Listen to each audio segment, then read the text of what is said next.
This is a series of short videos on card cheating. It will not teach you how to cheat. Instead, it will show you when you are being cheated, to identify how they are cheating you, and how to stop the card shark at your table. You may still lose, but not as often, nor as much. Okay, the next thing you have to watch out for, lesson number 2, is check copping, or copping the pot. So what happens is you play the game, they reveal their cards, they got a pair of 9s, I lose, and I say something, okay big man, take the chips, you won. And of course the point is, while I've done that, I know it's rough, I'm not a professional cheater, I'm a magician, I've actually taken one of the chips. So what I've actually done here is when I'm pushing the chips away, if I can, I'll flick it up somehow into my hand. Then I've got a choice of ways of holding onto the chip. I can do a thumb clip palm, finger palm, classic palm, thumb crook palm, and it gets worse than that. If with practice these guys have got techniques where they just push the chips towards you and it's stuck their hand. What they've done is they've got some gum or such like, with such a bit like stickum or whatever in professional football in American football, and stickum basically is a gum that makes your hand sticky. They'll put it on the hand. When they're pushing the pot towards you, they push it on the highest value chip, take it away, and then just drop it into their lap. The way to stop that is nobody is allowed to touch the winning pot except the winner.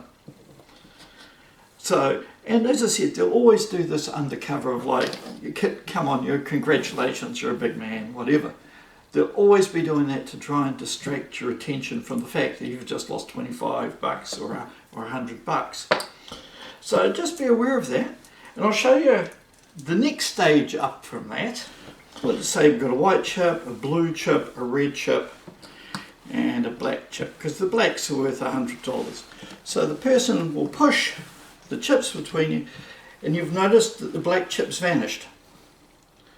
Notice it's not in my hands either. So where's it gone? The answer is very simple, up the sleeve.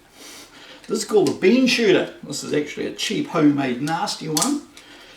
Bean shooters are usually made out of either cardboard or leather. They've got sticky stuff on that side. It lives up your sleeve. So just be aware of that one. The downside of using a bean shooter, if you're a cheat, is it means you actually have physical equipment on you. And bean shooters work better the looser the sleeve is. Because what you have to do is you have to grab it without anybody noticing in a poker game, pull it out, load it up, put it on the chip, press it in, shake it. If it's a loose sleeve, then it just pops straight up the sleeve. You push it over, your work's done. And sometimes people will shake your arm and shake your hand at the game and feel up on there just to make sure that you haven't got anything stuck up your arm for this type of thing.